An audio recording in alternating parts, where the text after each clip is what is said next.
Good evening, everyone.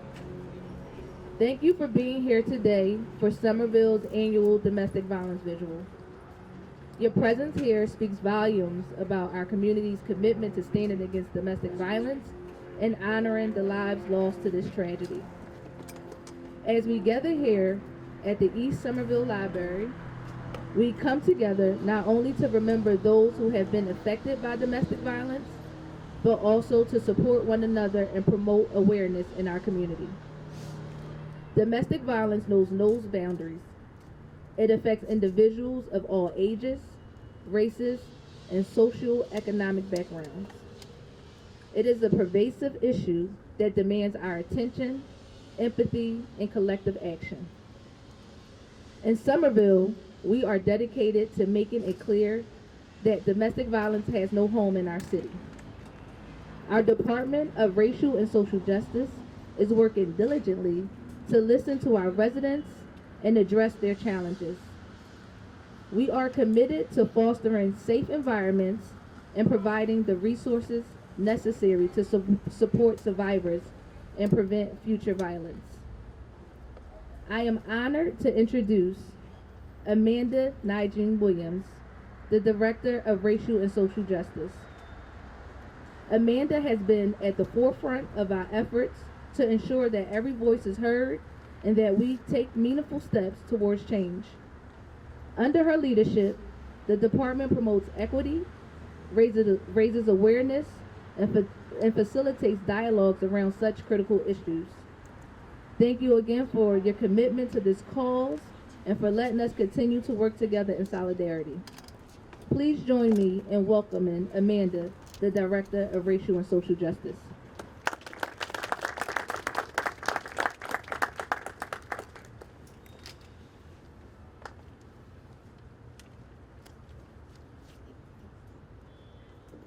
Thank you, Latoya. Good evening, everyone. My name is Amanda Nigel Williams, and I'm the Director of Racial and Social Justice for the City of Somerville. I want to thank each and every one of you for joining us tonight. I'd like to begin by recognizing our elected officials here this evening. Madam Mayor Ballantyne, Councilors Mba and Councilor Wilson, State Representative Barber, and District Attorney Marion Ryan.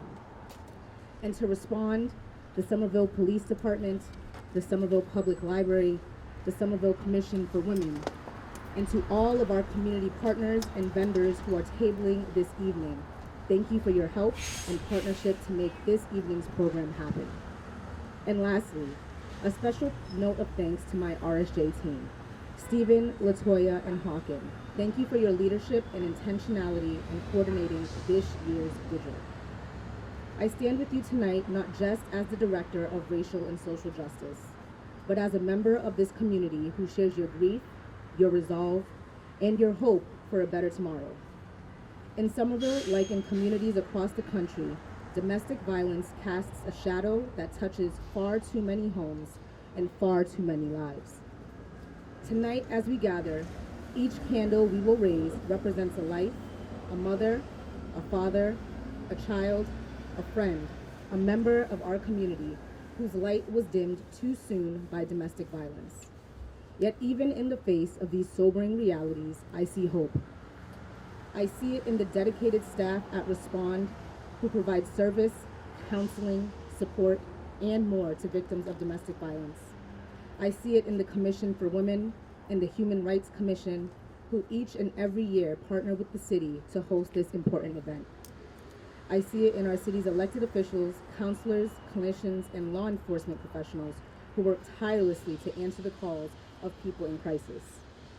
Most importantly, I see hope in each and every one of you here tonight.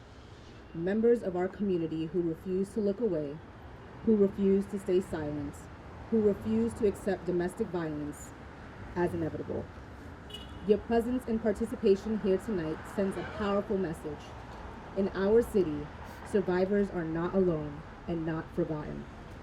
Together we can and must build a community where domestic violence has no place to hide and where every home is a safe home. A Somerville where every person can live with dignity and respect. As we raise our candles later in the evening, let us remember that their collective light burns brighter than any darkness. Let us recommit ourselves to being more than just observers. Let us be active participants in creating change here in Somerville. Whether it's checking on a neighbor, supporting our local shelters and service providers, or speaking out against the attitudes that perpetuate violence, each of us has a role to play. Thank you. I'd now like to introduce our next speaker this evening, Mayor Katjana Ballantyne.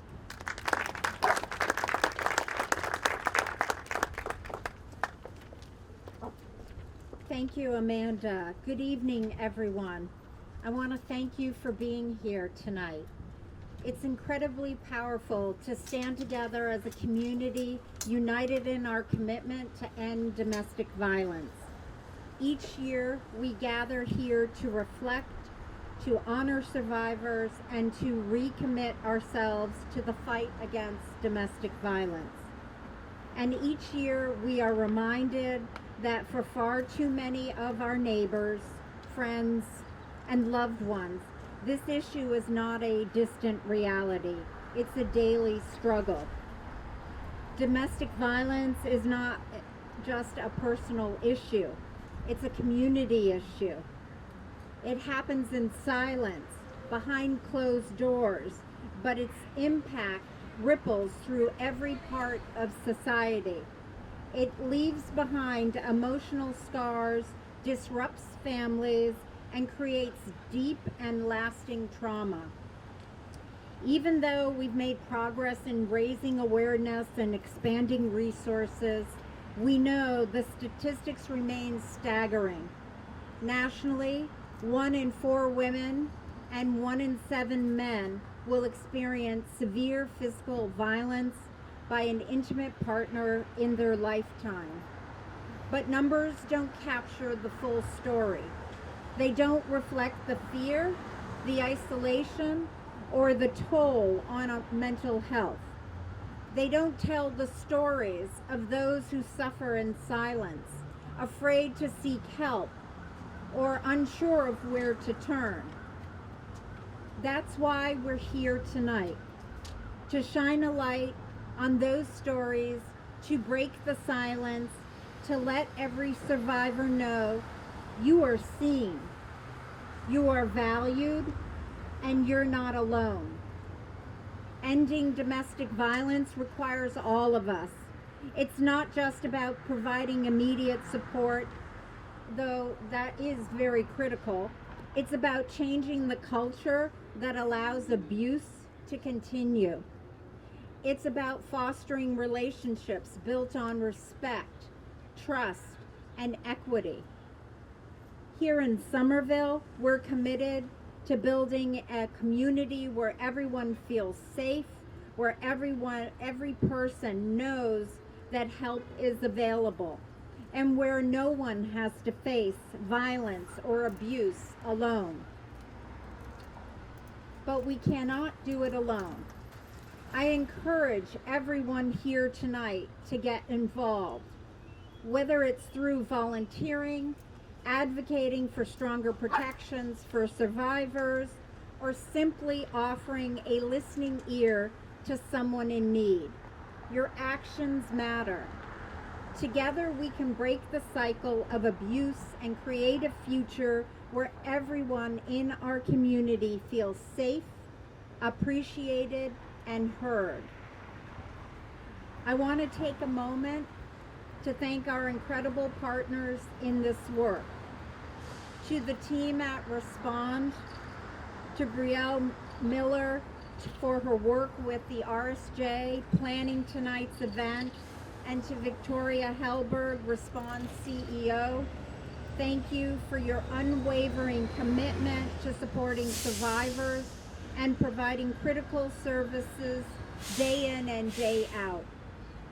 I'd also like to recognize Kimberly Sheridan, Chair of the Somerville Commission for Women, the RSJ Director Amanda Nygeen-Williams, and her team in the city's Office of Racial and Social Justice.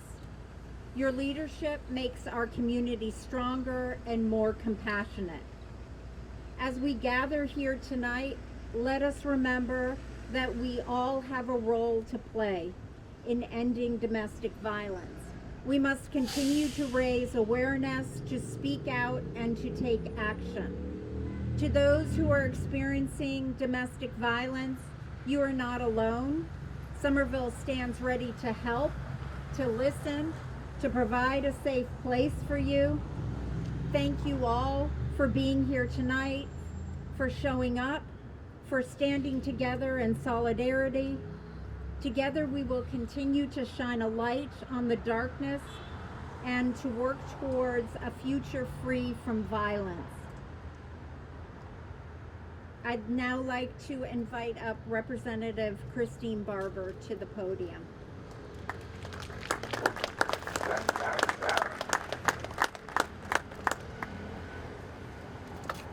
Good evening, everyone. Thank you for joining us here tonight. I'm Christine Barber. I'm state representative for parts of Somerville and Medford. I'm really grateful for all of you for coming tonight to come together as a community to both honor those that we've lost in Massachusetts to domestic violence and also to stand up and support survivors and support everyone in our community. It's really wonderful to be here with all of you. We know that domestic violence and sexual assault remain major problems in our communities, and it is our duty to support them as a full community. There are a number of ways that I really appreciate how much everyone is standing up to do this, and what brings me the most hope at times like this is the change that we've been able to make to support survivors of domestic violence. So in the legislature, I've been thankful to work with members of Respond and BARC and other incredible advocates across the state, and we've been able to strengthen some laws to support survivors of domestic violence. Working with those advocates, we were able to pass a law this session to address coercive control, which is a pattern of intimidating and harassing behavior that can really restrict the safety and the autonomy of a person. This was the first time this had been done in Massachusetts, and is really a testament to the advocates and the survivors who told their stories and worked for years to get this bill passed. And I'm really grateful for all who stepped up to do that. This is the first time that we're including coercive control, so if an abuser has a protective order against them and violates this, we can then use that to support the survivor. I'm also really grateful to have partners like District Attorney Marion Ryan, with whom I have worked on a bill based on her Cut It Out program. The district attorney, who will speak I think in a moment, has trained over 1,000 people who are training in the cosmetology students, either in high school or current practitioners, to recognize signs of domestic violence and refer people to our critical partners in the community. And this has been a way of actually referring people in a safe space to get the help they need and to seek out support. So I have a bill that would actually require this training for all people in those programs that I've been working with the district attorney on. Having a safe space to talk about violence and to be able to come together as a community is the response that we all need. And just being here tonight and showing that support and talking about this with your family members is a critical step in us continuing to work to eliminate domestic violence. So thank you all for your participation, and we'll continue to make sure survivors have all the support they need.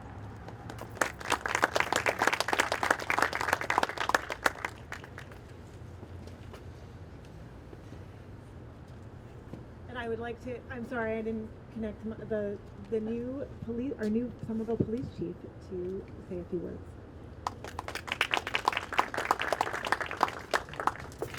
I want to open this evening by apologizing for my raspy voice. It's been a long speaking week, and unfortunately, I'm at the tail end of trying to hold on here. So I'll work hard to get through this evening. But it was important for me to be here this evening to recognize the work and, most importantly, honor those who deserve our grace and our attention in this matter.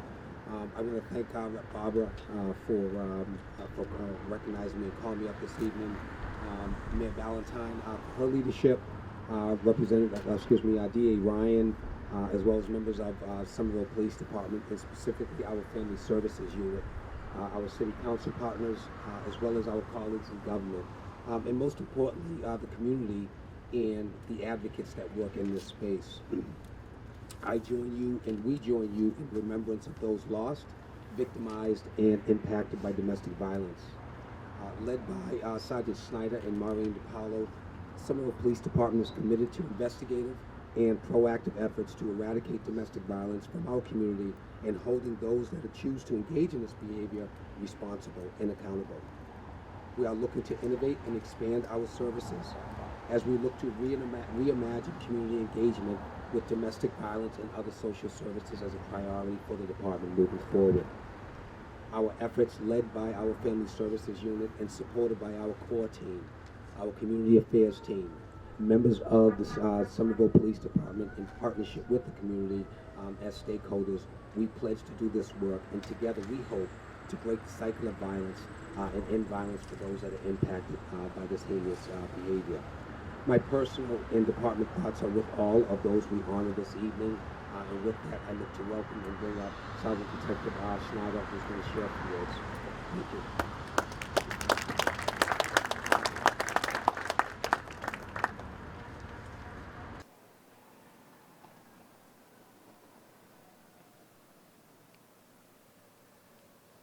Good evening, everyone. I just want to start by thanking you all for being here tonight. It's not always easy to gather for events like this, but it's crucial we come together to remember the victims of domestic violence and support survivors who are on the journey to reclaim their safety and well-being. My name is Detective Sergeant Devin Schneider, and I'm the supervisor for the Family Services Unit in Somerville. Our unit is dedicated to addressing some of the most sensitive and complex cases, including domestic violence, sexual assaults, child abuse, hate crimes, and elder abuse. Each of these cases requires a unique approach, but domestic violence in particular brings with it a set of complexities. We know that domestic violence cases are rarely straightforward. They often involve complex dynamics rooted in the very relationships that are supposed to offer love and security. Victims are often not just battling physical harm, but psychological manipulation, control, and fear. Many times these relationships that involve children, shared finances, and long histories are factors that complicate decisions about leaving or seeking help. Often the abuser is someone who the victim once loved, is someone they still care about, or even someone they rely on for financial stability and housing. This makes every case deeply personal, often painful, and frequently challenging. Our approach within the Family Services Unit is holistic and victim-centered. We understand that our role extends beyond investigation and enforcement. It's about building trust with victims who may be hesitant to come forward. We work closely with advocates, social workers, and legal services to provide support systems that help empower survivors and take back control of their lives. It's about listening to victims' voices, believing their stories, and ensuring they have a path to safety and justice. Tonight, as we light our candles and share stories, let us remember that each flicker represents not just a life lost, but also a survivor who found the strength to speak up. We must continue our efforts to break the silence that allows domestic violence to persist. Whether it's offering a listening ear, advocating for stronger support services, or ensuring that every victim has the resources they need, we all have a role to play. Thank you once again for being here. Your presence alone is a beacon of hope for survivors and a reminder that they are not alone. Together we can create a community where domestic violence has no place, where victims are believed, supported, and where justice prevails. I'd like to introduce Maureen DePaulo. She's the witness victim advocate for the Somerville Police, and she plays a very important role bridging the gap between law enforcement and survivors of domestic violence. Anyone who reports an incident of domestic violence in the Somerville Police Department is contacted by the witness advocate. And many cases that we've investigated never would have come to light without us having Maureen in the role that she's in right now, because they felt comfortable enough to come to somebody who's a friendly face, who's not law enforcement, so that they could share their story and we could investigate and help that survivor find justice. So Maureen.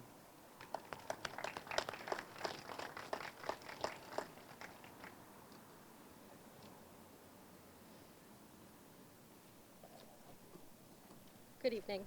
Thank you to Stephen and Latoya of RSJ for inviting me to share a few words about my work as the advocate with the Somerville Police Department.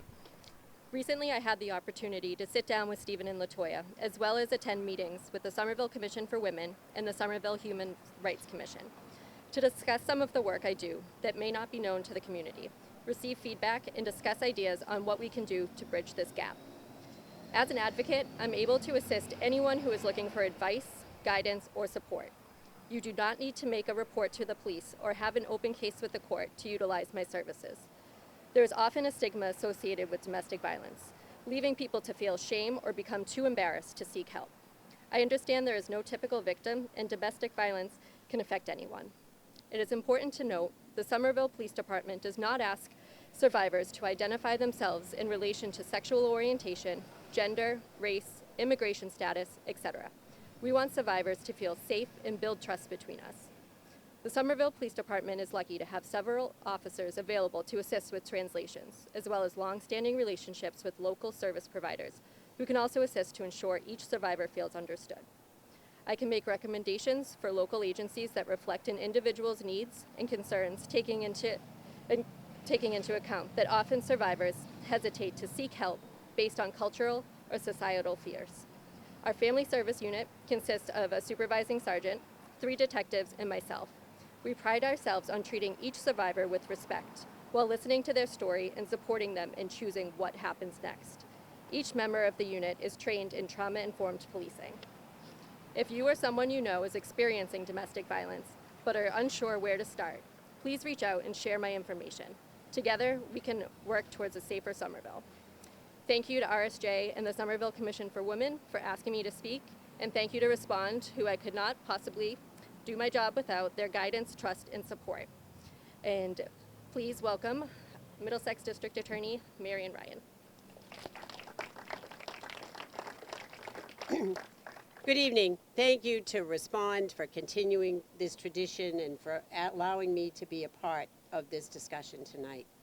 You know, I always come to this event because Somerville's my home. And I say often, Somerville is where I learned so many of the things that allow me to do this job. One of which was working together. And you've seen tonight some of the amazing partners that I have to work with in doing this job. The Somerville Police Department, the mayor, Representative Barber, Respond. We have made an enormous difference by coming together to do this work. But another thing I learned here is to be able to be clear-eyed in looking at where things stand and really telling the truth about what some of the issues are. So let's take a look at where we are. As many of you know, Middlesex County is enormous. We are 877 square miles. We are 54 cities and towns, and 1.8 million people, including 21 colleges and universities. I've been a prosecutor for decades. And when I first became a prosecutor, Somerville was a place where domestic violence was probably the #1 case that we had in our court every single day. That has changed. Every single year in Middlesex County, we had somewhere around 30 fatal domestic violence incidents. And that number is not, obviously, leaving out the loss of a life, but it's not an outrageous number given our population. That population is bigger than 11 states in this country. So as you watch the presidential election and you see states vote, we're bigger than 11 of them right here. So 30 was not an outrageous number. But, and here is the good news. This year, in Middlesex County, we had 5 fatal domestic violence incidents. 5. That cost the life of 7 people. That is an immeasurable tragedy, especially because 2 of them were children. But domestic violence has changed. Because of those 5 incidents, and when you think about domestic violence, what sort of pops into your head is this scenario. Only 1 of those incidents resembles what you are thinking about.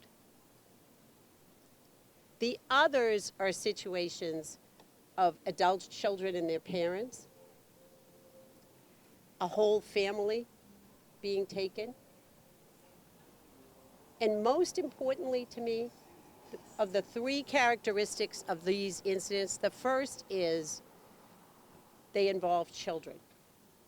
One of the incidents we had, the child who lost their life, in what I almost refuse to call a domestic violence incident, because she was discovered missing when she didn't come to her 8th grade graduation. 8th grade graduation. Think about that age. And one thing I know, and I learned growing up here, is that in Somerville, we cared for everybody's kids. I often came home and found kids I barely knew having dinner at our dinner table.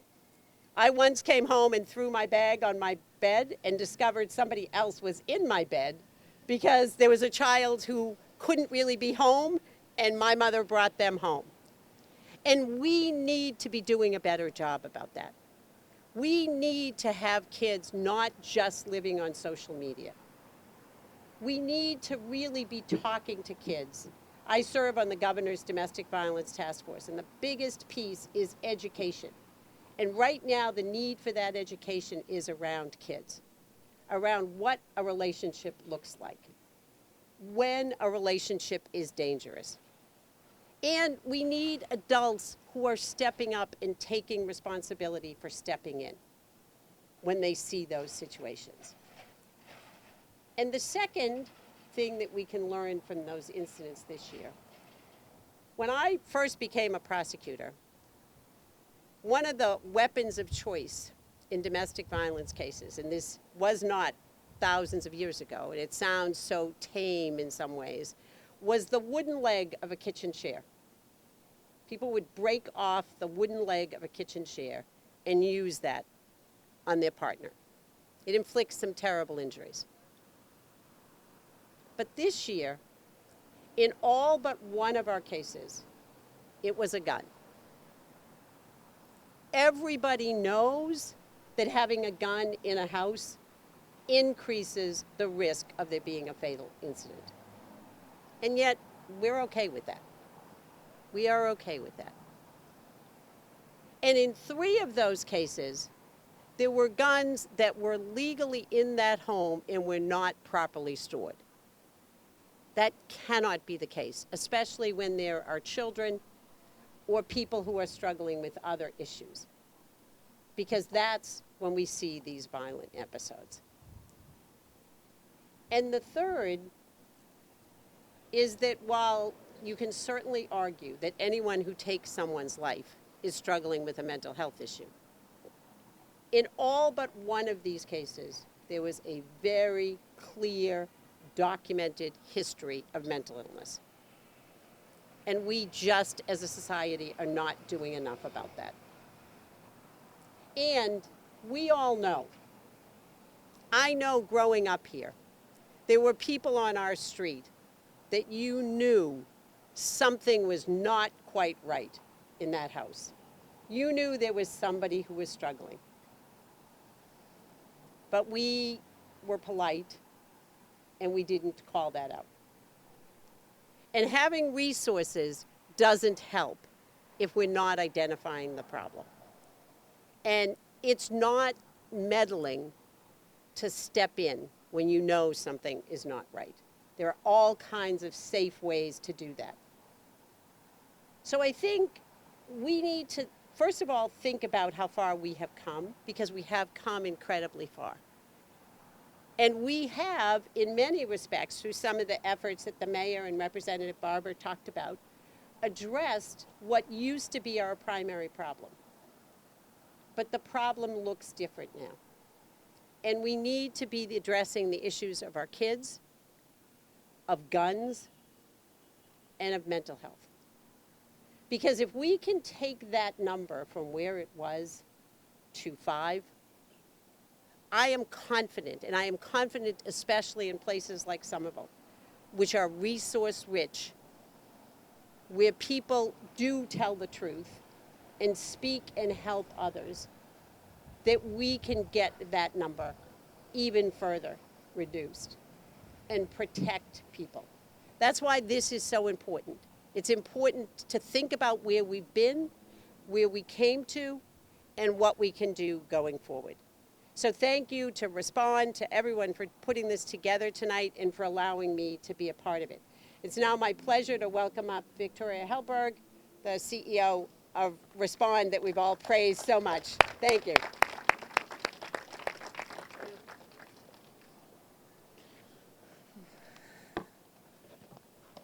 Good evening.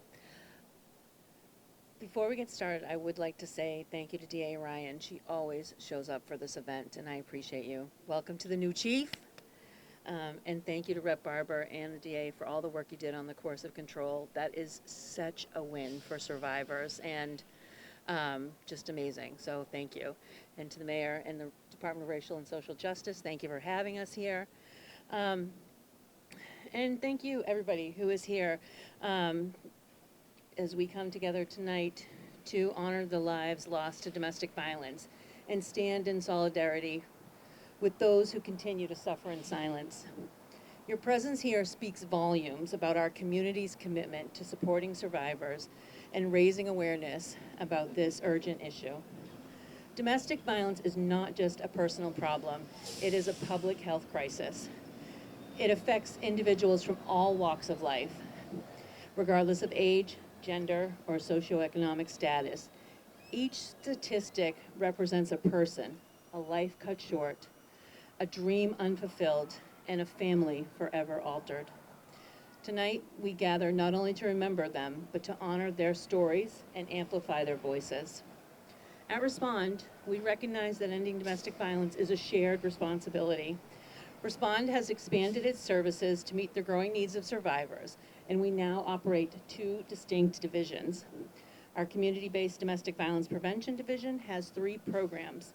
Our community-based intervention program is offering one-on-one counseling, and this can look different for everyone.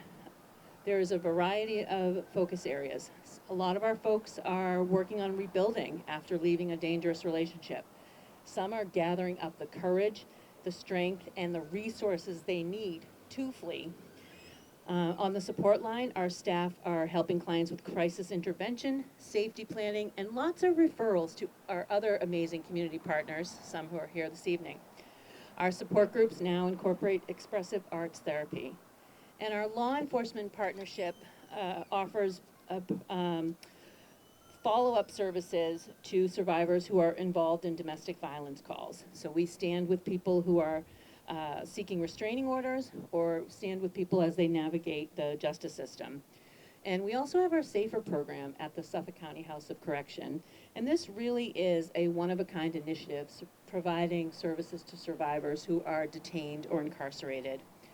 And our housing division has now expanded far beyond emergency shelter with the recent expansion to include housing for pregnant and parenting youth survivors.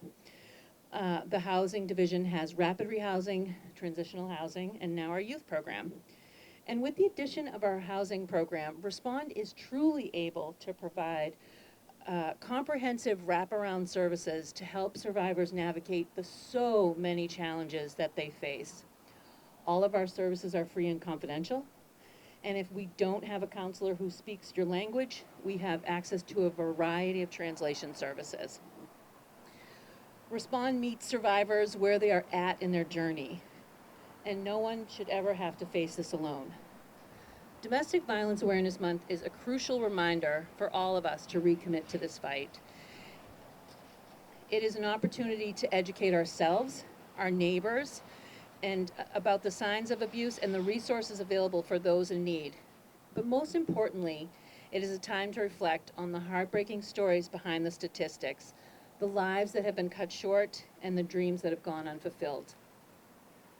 To anyone here tonight who may be experiencing domestic violence, I want you to hear this. You are not alone. You deserve support, you deserve safety, and a life free from fear. Believe in your strength and reach out for help, whether it's through Respond, the Somerville Police Department, or any other local organization. For Somerville, that could be MAPS, the Riverside Community Services. Everyone deserves to be valued and respected and feel safe in their home. And as we remember those we've lost tonight, let us pledge to do everything in our power to prevent future tragedies. Let us commit to creating a community where everyone feels safe and empowered to speak out. Together, we can cultivate an environment of support and understanding that leaves no room for abuse. So thank you again to the City of Somerville for having us here. Thank you to the Family Service Unit at the Somerville Police Department. We also could not do our jobs without you. And to our friends over at Riverside, we also are so grateful for you. Bark, shout out to Bark, who's also here this evening. Thank you. And now I would like to bring up Christina Ching-Yun Marone from the Somerville Women's Commission. I hope I said your name right, I'm sorry. Thank you.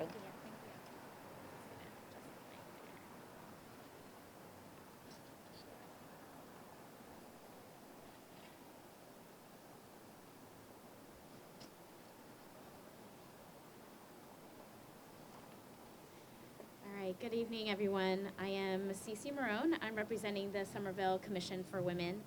I do want to start by thanking all the people who put so much work into this event tonight. It always gets better and better every year. I'm always impressed. So thank you to the Department of Racial and Social Justice, Latoya Salters, the Somerville Library for housing us tonight, and all the organizations such as Respond, and the Family Services Unit of the Somerville Police Department. You guys are doing a lot of the hard and remarkable work to keep people safe every day, and you've certainly saved lives and continue to make and create a safer community for all of us. I've spent over 11 years working as a physician assistant at Mass General Emergency Department, and I often end each day feeling very drained, burnt out, and battered after a long 12-hour shift. As I walk out of the hospital doors, I'm often burdened by the stories and struggles of the people I came into contact that day. I walk away feeling concerned for all the people in the hospital, the people in my neighborhood, and the people in this city. I recognize how much people need each other and how important it is to work towards a stronger community. I also recently became a first-time mother, and that comes with so much joy and love, but a lot of anxiety and fear. It has highlighted the importance of community and family in a very different way, that I need to create a safer community for someone else, my son. Every person has a right to a safe home. Home should be a sanctuary, a place of comfort and refuge where we can live without fear. Yet for too many, home becomes a place of danger and pain. Domestic violence robs individuals of their dignity, their security, and sometimes their very lives.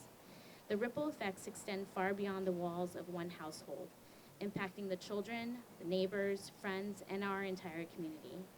It is essential to remember that domestic violence is not just a private matter, it is a public issue. It is a violation of human rights, it's a threat to the public health, and a breach of our shared responsibility to protect one another. We all have a role to play in ensuring that no one else feels alone, trapped, or unheard. The statistics and numbers related to domestic violence are frightening and sad every time I hear them. For example, 3. That is the number of women murdered by a current or former intimate partner every day in the United States.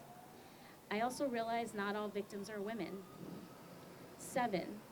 That's the average number of attempts for a survivor to leave their abuser and stay separated for good. That number is much too high and often unsettling for me to think of those who never make it to their 7th attempt. 10, that's the average number of domestic disturbance calls for service that the Somerville Police Department responds to per week on average. And there was about 515 domestic violence related calls in the last year to the Somerville Police Department. I can't imagine all the number of calls that weren't made. Our community is our greatest strength, and we stand together and we send a message that love and respect will always prevail over violence and fear. Each one of us can contribute to this effort by supporting survivors, educating each other, and advocating for stronger protections and resources. Whether it is offering that listening ear or volunteering or pushing for legislative change, we can all work together to create real lasting impact. So being here tonight shows your commitment towards the health and strength of our community and signifies to survivors that the community is here and we're ready to support them. So thank you so much for being here. After this event, we will be participating in the Clothesline Project. It was started by a coalition of women's groups here in Massachusetts when someone recognized that the U.S. had lost as many people to domestic violence as soldiers in the Vietnam War in the same period of time. To the survivors here tonight, your courage and your resilience is inspiring. To tell your stories, seeking help, or simply continuing to move forward, you can motivate others and show that healing and recovery are possible. To those we've lost, we say your name, we'll keep your memory alive, and pledge to honor your lives through continuing to fight and advocate. You deserve better, and we won't stop until everyone has that safety they deserve. Let us remember that creating a safe environment isn't just about preventing violence. It's about nurturing a world where love, empathy, and kindness guide our actions. It's about building a culture that values equality, respect, and nonviolence in all its forms. This is how we create homes and communities and where everyone can thrive. I'm honored to stand before you today in solidarity at this annual Domestic Violence Vigil in Somerville. Tonight we gather to remember, to mourn, and to honor the lives of those lost to domestic violence. It is a solemn reminder of the devastating impact violence in the home has, not just on individuals, but to the families and communities. But it's also a moment of hope.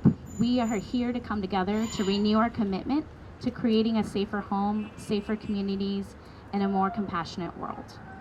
So let the lights of the candles that we light today be a symbol of our hope and our commitment and our collective responsibility. I want to express my deep gratitude for you being here tonight, and we are a community that will not tolerate violence, and these lives are valued and precious. Tonight, we are creating a space to grieve and to provide support to survivors and to each other as neighbors. On this Domestic Violence Awareness Month, let us continue to build this space each year and watch it grow, to come together to prevent abuse before it starts.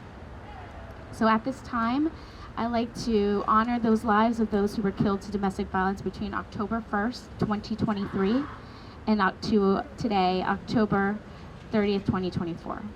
Each of the candles here represents a life of the 29 people who were no longer with us. It is a tradition that we gather here together as a community to read the names of the people we honor tonight. We have asked the members of our community to come together to read each of the names. I'd like to invite our readers to join me to the podium. Representative Christine Barber, Somerville City Councilors Embaugh and Wilson, Brielle Miller, and Rachel Engerhofer from Respond, and Latoya Salters from the RSJ. When we have finished reading the names, we'll join in a moment of silence.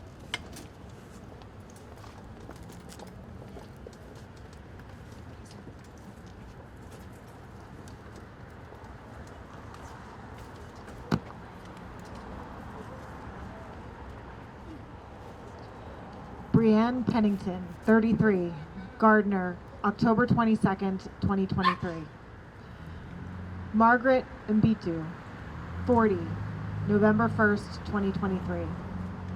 Kathleen Paula Alves Trinidad de Rocha, 28, Marlborough, November 29th, 2023. Stephanie Beatty, 22, Brockton, December 8th, 2023.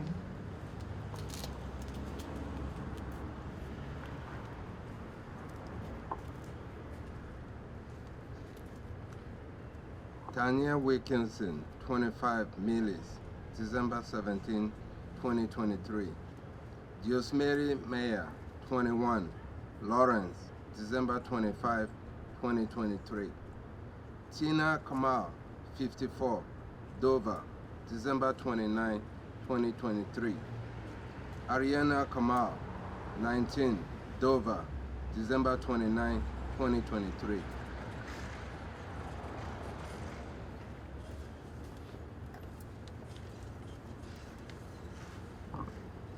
Isabel Alcalde, 19, Springfield, January 24, 2024. Veseline Garnier, 24, Worcester, February 14, 2024. Ayana Vinay, 25, Boston, February 26, 2024. Lauren Marino, 24, Haverhill, March 3rd, 2024.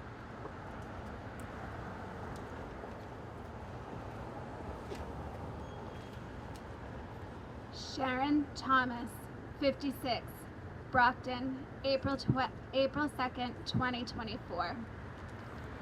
Nevaeh River Goddard, 17, Stowe, April 5th, 2024. Eileen Monaghan, 45, Holyoke, April 14th, 2024. Kadion Dawson, 54, Lowell, April 28th, 2024.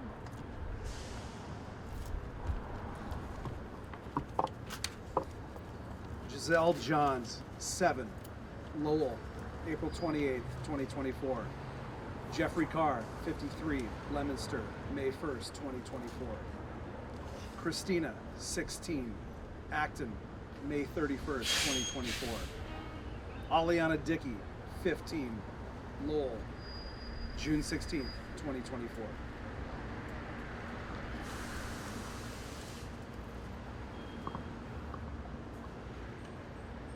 Seema Perizzo, 56, Wilbraham, June 19th, 2024.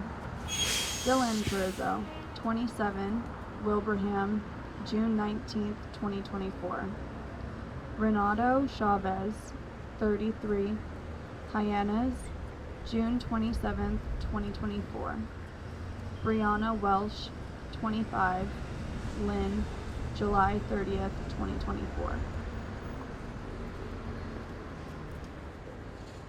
Zaharia Wilcox Illis, 24, Waltham, August 2nd, 2024. Anna Maria Martinez, 58, Worcester, August 24th, 2024. Sergia Acosta, 76, Worcester, August 24, 2024. Maria Teresa Mayasela Lojoya, 32, Milford, September 16th, 2024. Carrie Fildago, 31, New Bedford, September 20th, 2024. We'll now go over a moment's silence.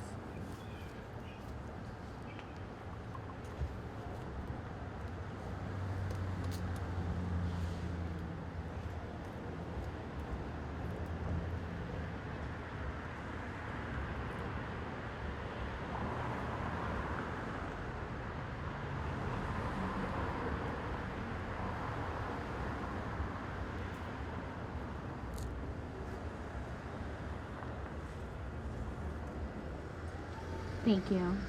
On behalf of the Somerville Commission for Women and the city departments and community partners, I want to thank you all for attending this evening. While the ceremony is over, we do invite you to enjoy some refreshments and invite you to create a t-shirt in honor of a victim or survivor of domestic violence. Please stay a while and talk with your neighbors as well. Thank you.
problem.